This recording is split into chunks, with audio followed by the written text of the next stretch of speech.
Bwana Yesu asifiwe sana, watu wa Mungu. Namshukuru Mungu ametupa tena neema ya kujifunza neno lake siku ya leo.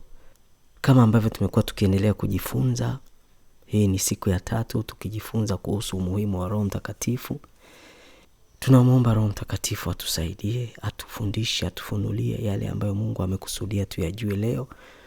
Maana yeye ndiye anayejua moyo wa Mungu na Mungu alichokikusudia kwetu siku ya leo. Na ni nini hasa Mungu anachotaka tujue? Tunaomba Roho Mtakatifu tufungue akili zetu, fahamu zetu, macho yetu na masikio yetu ya rohoni apate kusikia na kuelewa. Katika jina la Yesu Kristo wa Nazareth, tunajikabidhi mikononi mwako. Yesu Kristo, tufundishe kupitia Roho wako. Tunatisha kila kijinuacho kinyume na mapenzi yako. Katika jina la Yesu Kristo wa Nazareth. Asante Bwana Yesu.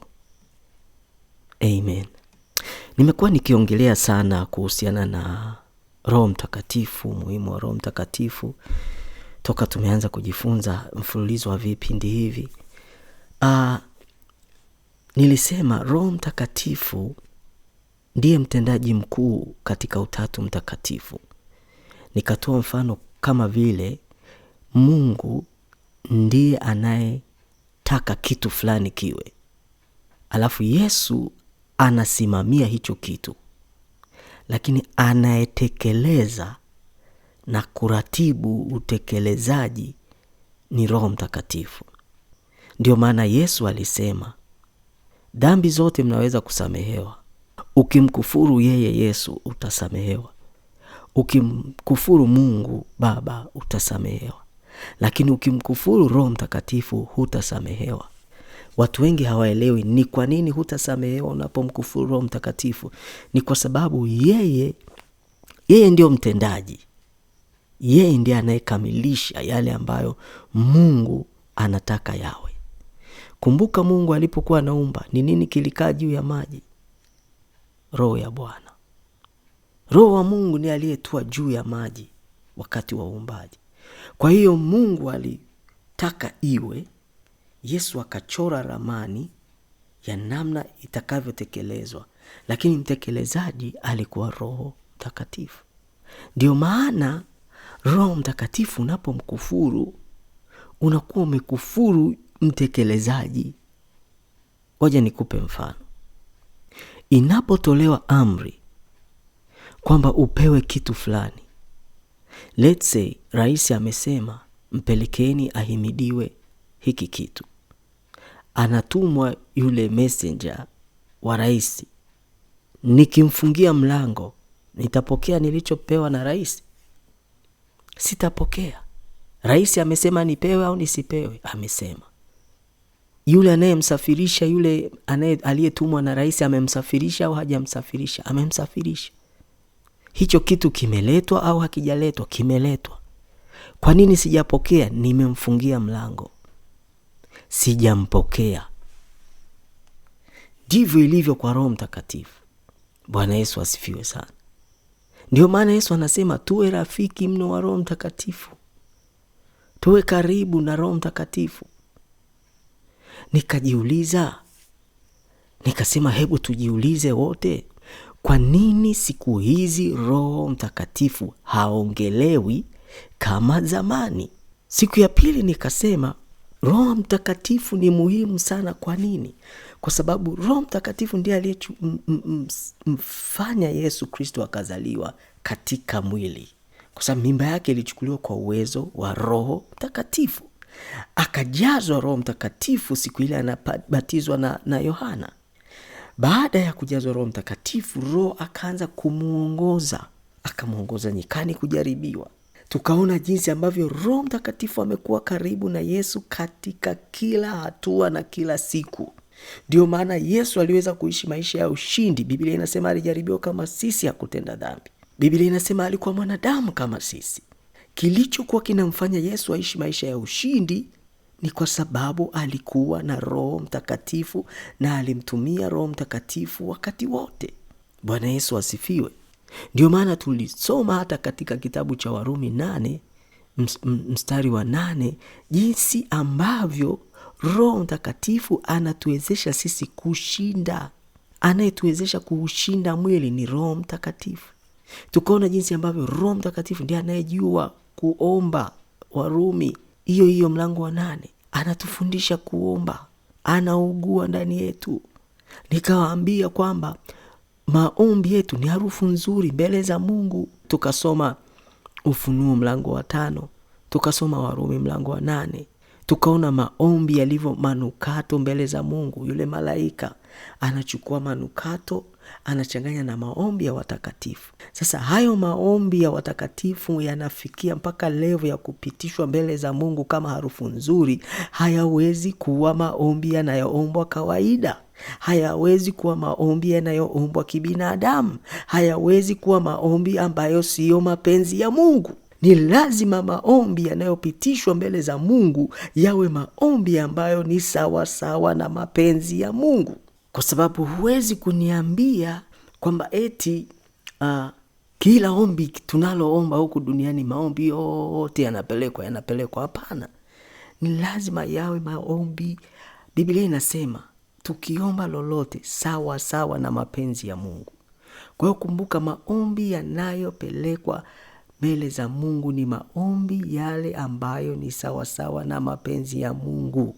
Maombi ambayo Mungu alishayaandaa majibu yake. Na huu ndio ujasiri tulio nao kwake, ya kuwa tukiomba kitu sawa sawa na mapenzi yake, yeye atusikia. Ndivyo Biblia inavyosema.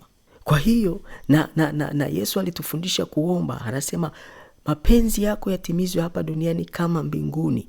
Ina maana mapenzi ya Mungu yanayokuhusu wewe yalishatimizwa mbinguni. Sasa yanatakiwa yatimizwe hapa. Mtekelezaji ni nani? Ni Roho Mtakatifu. Kwa hiyo yeye ndiye anayejua kabisa yale mapenzi ya siku fulani, ya wakati fulani, ya majira fulani yanayokuhusu wewe. Unatakiwa uombe sasa ili Mungu aweze kuyatimiza kama ambavyo alitimiza wapi? Mbinguni. Sasa anayejua hayo ni Roho Mtakatifu. Kwa hiyo nikasema nashangaa ni kwa nini siku hizi hatumuongelei Roho Mtakatifu. Roho Mtakatifu tulipaswa kuwa karibu naye kuliko kanisa tunalosali, kuliko mtumishi anayetutumikia, iwe ni mwinjilisti, iwe ni mwalimu, iwe ni nabii, ni mchungaji, ni mtume. Tunapaswa kuwa karibu na Roho Mtakatifu kuliko binadamu. Biblia inasema sisi ni hekalu la Roho Mtakatifu. Biblia inasema Roho anakaa ndani yetu. Biblia inasema Roho ndiye msaidizi. Biblia inasema Roho ndiye amekuja kukamilisha yale yote Yesu aliyotuambia na kuyafanya. Biblia inasema hatuwezi chochote bila Roho Mtakatifu. Bwana Yesu asifiwe. Kwa hiyo kama hatuwezi chochote bila Roho Mtakatifu, Roho Mtakatifu ni wa muhimu kuliko chochote. Kumbuka Yesu mwenyewe nimesema aliongozwa na Roho Mtakatifu. Ndio maana alishinda. Kuna maneno Yesu alisema.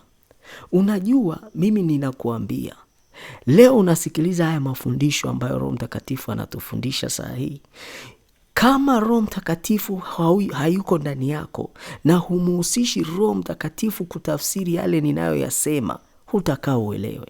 Haya ni mambo ya rohoni.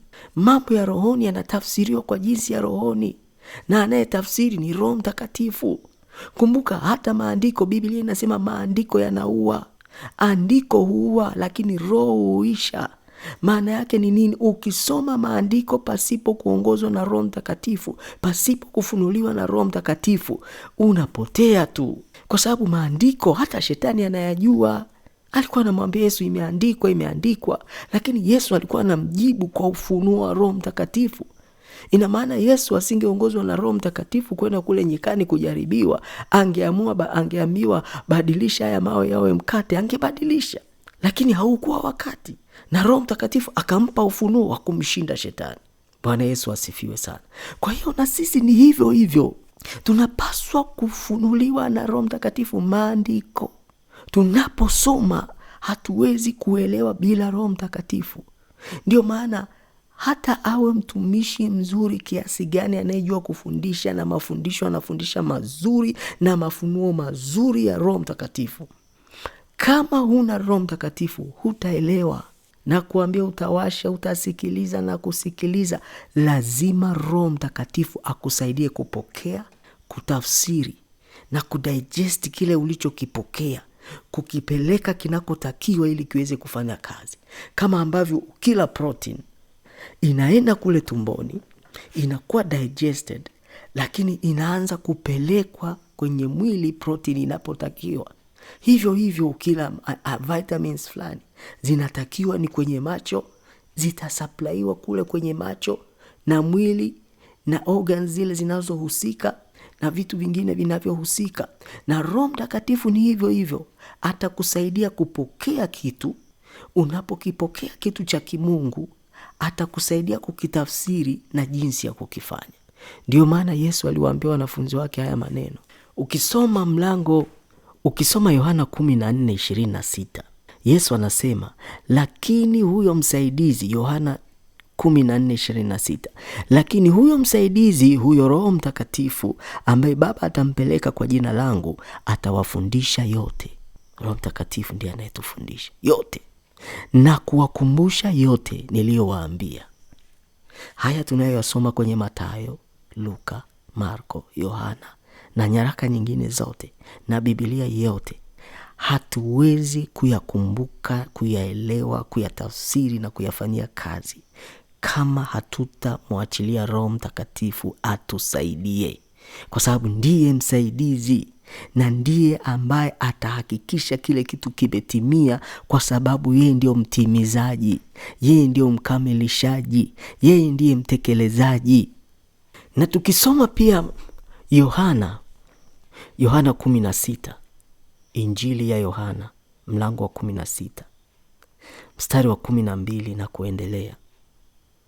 Yohana 16:12 na kuendelea, anasema, hata bado nikali ninayo mengi ya kuwaambia. Yesu huyo anawaambia wanafunzi wake, ana mambo mengi sana ya kuwaambia, lakini hamwezi kuyastahimili hivi sasa. Lakini yeye atakapokuja, huyo Roho wa kweli, atawaongoza watie kwenye kweli yote. Kwa maana hata nena kwa shauri lake mwenyewe, lakini yote atakayoyasikia atayanena, na mambo yajayo atawapasha habari yake. Angalia, Yesu anawaambia wanafunzi wake, na mengi sana ya kuwaambia, lakini hamwezi kuyastahimili, hamtaweza kuyabeba. Lakini Roho Mtakatifu akija, kwa sababu huyo Roho atakaa ndani yenu, ni msaidizi, atawapasha. Anatupasha nini? Yale ambayo Yesu alikuwa atuambie. Sasa Roho anapokaa ndani yetu, anaanza kutuambia yale ya ziada ambayo Yesu hakuyasema. Bwana Yesu asifiwe sana. Kwa hiyo Yesu hapa alikuwa anamaanisha nini? Sisi hatuwezi kubeba yale mafunuo yanayotoka kwa Mungu kama Roho Mtakatifu hatuna. Ndio maana nimesema hata usikilize mahubiri na mafundisho mazuri kiasi gani, kama humweki Roho Mtakatifu kipaumbele chako, utafurahia tu na kushangilia, utarudi nyumbani, hutaweza kuyafanyia kazi. Hivyo ulishajiuliza ni kwa nini watu wengi sana wanasikiliza mafundisho mazuri sana, lakini ni wachache tu wanayoelewa na kuyafanyia kazi? Watu wanaenda kwenye masomo, ni kwenye semina, ni kwenye makongamano, wanasikiliza wahubiri, wanaandika, wana diary zaidi ya 20, lakini hawabadiliki. Wameandika na kushangilia na kufurahi, semina ilikuwa nzuri, kongamano ilikuwa nzuri, mahubiri yalikuwa mazuri, wameandika na kuandika, lakini hawabadiliki. Ulishajiuliza ni kwa nini? Hawamuhusishi Roho Mtakatifu. Kwa sababu Roho Mtakatifu, na ndicho Yesu alichosema, kwa sababu Roho anakusaidia kutekeleza. Yaani Roho haji kukaa tu, hapana. Ndio maana aliwaambia hata wanafunzi wake, atakuja Roho, msitoke kwanza. Kwa nini? Huyu mtekelezaji hajaja. Si niliwaambia mkiniamini ishara hizi zitaambatana nanyi, mtawekea wagonjwa, mtahubiri Injili, watu wataokoka na nini na watu watajazwa Roho Mtakatifu. Ndio. Sasa huyo mtekelezaji msubirini aje. Ndio maana aliwaambia kaeni ndani, na alipokuja unaona vitu vinatekelezeka. Kwa hiyo hata yale maneno ambayo Mungu au Yesu alikuwa anataka kuwaambia, alijua kabisa akiwaambia yataingia, yatatokea sikio jingine. Lakini Roho Mtakatifu akiwa ndani yao wataweza kuyaelewa na watayafanyia kazi na yatazaa matunda. Ukiona unakaa mahali, kanisa, huduma ambalo hawakuhusishi wewe, hawakukutanishi wewe na Roho Mtakatifu, hawakusisitizi wewe kujazwa Roho Mtakatifu, na sio kujazwa tu Roho Mtakatifu, lakini kutembea na huyo Roho Mtakatifu na kumhusisha huyo Roho Mtakatifu kwenye maisha yako ya kila siku, masaa 24, siku 7 katika wiki, na kila sekunde na kila dakika. Ukiona husisitizwi hilo, kuna kasoro kubwa ya mtu au huyo mtumishi kutaka kuonekana bora kuliko Roho Mtakatifu. Kwa sababu hakuna mwingine. Sikia nikwambie, Biblia inasema sisi ni hekalu. Hivi unajua tuko kwenye agano lililo bora zaidi. Hakuna tena yale mahekalu ya kujenga kwa mikono ya binadamu. No, hekalu ni mimi. Hekalu ni wewe uliyemwamini Yesu. Au hujasoma kwenye Ufunuo 5 kwamba akamnunulia Mungu makuhani na wafalme? Wewe ni kuhani, wewe ni hekalu. Biblia inasema ninyi ni hekalu la Roho Mtakatifu. Roho Mtakatifu anakaa ndani yako. Wewe ni hekalu, wewe ni kuhani. Yaani kila kitu kinaenda ndani yako, kinafanyika. Tofauti na kipindi kile cha kina Haruni, walikuwa wanaenda kwenye mahekalu ambayo walijenga wenyewe. Lakini sasa sisi ndio hekalu. Roho Mtakatifu anakaa ndani yangu. Kama Roho Mtakatifu anakaa ndani yangu na mimi ndio hekalu, basi kila kitu kinachofanyika mbele za Mungu kinatakiwa kijulikane ndani yangu kupitia Roho Mtakatifu, na yeye ndiye anayetekeleza na kuniambia, kwa sababu sasa mimi ndio nimekuwa nyumba ya ibada.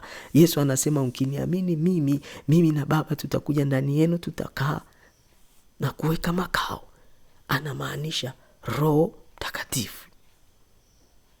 Sasa ukiona mtu hakuambii, hakukaribishi, hakusogezei yule Roho Mtakatifu kwa namna hiyo, kuna shida fulani, kwa sababu Yesu mwenyewe amemsisitiza sana Roho Mtakatifu kwamba yeye ndiye kila kitu. Anasema ajapo huyo Roho Mtakatifu hamna atakachowaficha, atatoa kwangu, kwa sababu yote yaliyo ya kwangu ni ametoka kwa Baba. Atatoa kwa Baba, atawapasha na mambo yajayo. Huyo Roho Mtakatifu. Yesu asifiwe sana. Sasa leo huoni watu kwenye makusanyiko yale makubwa, makongamano sijui manini, wakijazwa Roho Mtakatifu, kwamba lazima mjazwe Roho Mtakatifu, lazima mtembee katika Roho Mtakatifu. Hivi unajua huwezi kujazwa Roho Mtakatifu ukawa mtu wa kutenda dhambi tu. Uongo uko mbele ya ulimi wako kuliko ukweli. Uchonganishi uko mbele yako kwenye ulimi wako kuliko ukweli. Fitna ziko mbele ya ulimi wako kuliko ukweli. Yaani unapenda kugombanisha kuliko kusuluhisha. Unapenda kukosanisha watu kuliko kupatanisha. Unapenda kushabikia mabaya kuliko kuyakemea. Hayo yote Roho Mtakatifu ndiye anayeweza kukusaidia. Hata kusamehe. Mtu anasema mimi siwezi kumsamehe. Huwezi kumsamehe, hujui jehanamu ilivyo. Muombe Mungu akuchungulishe siku moja ndio utajua. Huwezi kusamehe. Sasa ukijazwa Roho Mtakatifu na kuambia hivyo, unafikiri Yesu anapigiliwa pale msalabani, ameshateswa usiku kucha, siku nzima mpaka ile alasiri anapigiliwa msalabani, ameng'ang'ana na mijeledi, amebeba msalaba ule, anapigiliwa, anakumbuka kabla hajakata roho, Baba uwasamehe kwa sababu hawajui watendalo. Unafikiri kwa nini Yesu alisamehe? Unafikiri kwa nini Yesu alikumbuka kusamehe pale? Alijua asiposamehe ana hukumu juu yake na kufufuka asingefufuka. Aliyemkumbusha ni nani? Roho Mtakatifu. Kwa nguvu za kibinadamu huwezi kukumbuka kusamehe watu waliokutesa usiku kucha. Huwezi. Wewe tu leo mtu anakuudhi kidogo unamwombea kufa. Mwenzako amepigwa mijeledi, ametemewa na watu ambao anawapa wao maisha, anawapa yeye uhai, amewaumba yeye. Yaani wanaishi kwa sababu ya yeye anaachilia pumzi ndani yao. Wamemtesa, wamemtemea mate, wamempiga, anawasamehe. Huwezi bila Roho Mtakatifu. Stefano, Biblia inasema hali akiwa amejaa Roho Mtakatifu, akainua macho yake, akamwona Yesu ameketi mkono wa kuume wa Mungu. Anapigwa mawe, anasamehe. Roho Mtakatifu. Wewe unaona leo watu wana visa, watu wanafanyiana vurugu, visa. Watu hawasameheani. Ni kwa sababu hatujamruhusu Roho Mtakatifu afurike ndani yetu.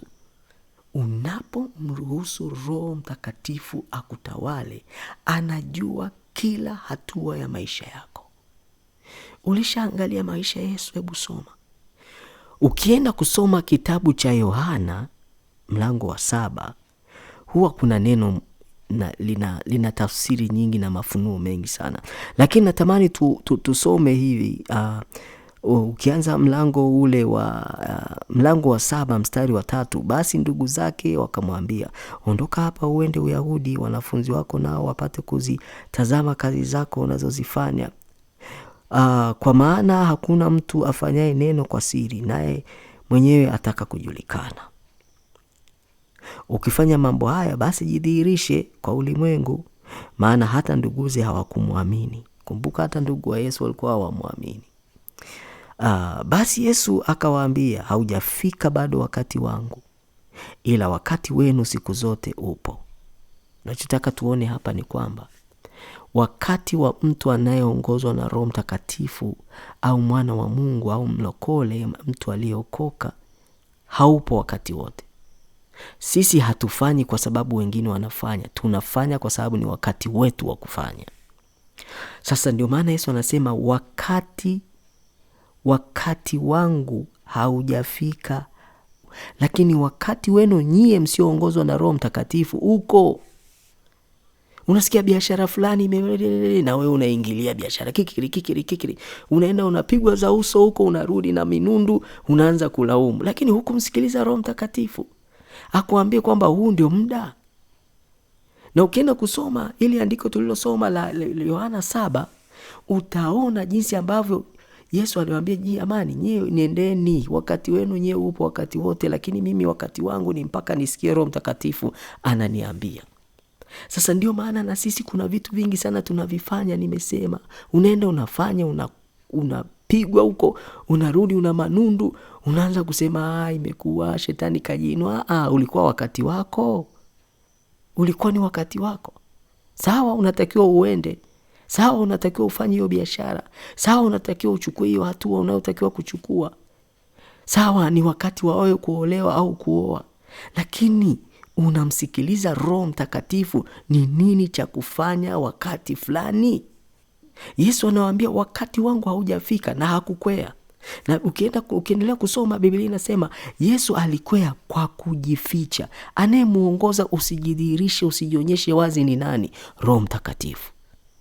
Anaambia hapa kwea, jifiche. Lakini ukienda mbele, alijionyesha hadharani. Ile siku ya kilele cha sikukuu alivyokuwa akijificha, akaenda ile siku ya mwisho ya sikukuu, akakaa hekaluni pale, akahubiri waziwazi. Hayo ni mambo ya Roho Mtakatifu. Hivi unafikiri kwa nini Biblia inasema kuna wakati walikuwa wanataka kunyosha mikono wampige Yesu, lakini Mungu anazuia kwa sababu wakati wake haujafika. Alafu kuna wakati wanataka kumpiga mawe, yeye ndiye anakimbia. Anayemwambia sasa hivi Mungu hatazuia wakushike, wewe mwenyewe kimbia ni nani? Roho Mtakatifu. Kwa hiyo kuna vitu vingi sana vinatupata vibaya, au kuna vitu vingi sana vizuri tunavikosa kwa sababu hatumuhusishi Roho Mtakatifu, na ni kwa sababu hatufundishwi sana wakati huu, kama ambavyo wakati wa mitume walikuwa wanasisitizwa sana kuhusu Roho Mtakatifu, Roho Mtakatifu, Roho Mtakatifu. Na ndio maana Yesu, nimesema, aliwaambia wanafunzi wake msitoke. Kwa nini? Roho Mtakatifu aje, awajae. Kwa sababu gani? Ndiye atakuwa anawapigisha hatua. Mwende kulia au mwende kushoto, mrudi nyuma au mwende mbele, mpae au mtambae, ni Roho Mtakatifu. Atakwambia usifanye, sasa fanya, subiri kwanza, nenda vile. Ni Roho Mtakatifu. Kwa nini? Anajua ratiba yote ya maisha yetu. Kipindi kilichopita nilisema Roho Mtakatifu ndio mwenye package ya maisha yetu, kwa sababu sisi hatukuja tu hapa duniani basi tu. Kwanza hukuomba kuja duniani. Alitujua kabla ya kuwepo misingi ya dunia. Alikuchagua wewe kabla ya kuwepo misingi ya dunia, na anajua hata hesabu ya nywele za kichwa chako. Sasa unafikiri hana mpango na wewe? Ana mpango mkubwa sana na wewe, lakini hutaki kuwa karibu na Roho Mtakatifu. Hatutaki kuwa karibu na Roho Mtakatifu ili atuongoze katika ile njia ya haki kwa ajili ya jina la Bwana. Haleluya. Haleluya. Roho Mtakatifu ni muhimu sana kwenye maisha yako. Hutakaa ujue siri zako, hutakaa ujue mambo yako. Rabashikiria. Ni kwa nini tunampuuza Roho Mtakatifu? Hivi kama leo ukiambiwa una kitu fulani cha biashara, unaambiwa bwana, unajua hapa hii biashara ukitaka kibali serikalini, au ukitaka kibali fulani, au ukitaka ili upewe kitu fulani ndiye anayehusika. Utataka kuwa karibu na huyo fulani, utaenda utajibaraguza pale, utamuhonga, utamshawishi ili akupe hicho kibali au akufanyie hiyo kazi. Kwa nini leo hatuko hivyo kwa Roho Mtakatifu? Kwa nini hatujibaraguzi na kujipendekeza kwa Roho Mtakatifu?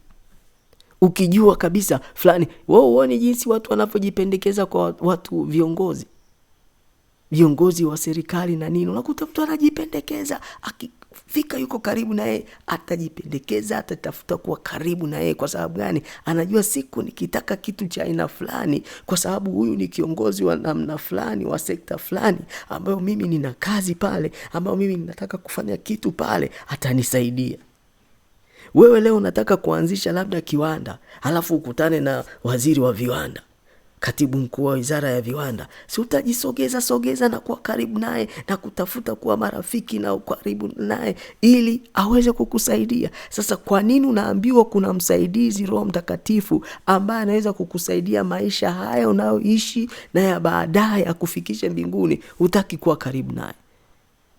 Ni kwa sababu unajua kuna namna tunaamini lakini ni kama hatuamini. Tunaamini lakini tunafikiri tunamwamini Yesu tu kwa sababu ya kwenda mbinguni. Hayo mambo mengine tunafanya kwa akili zetu.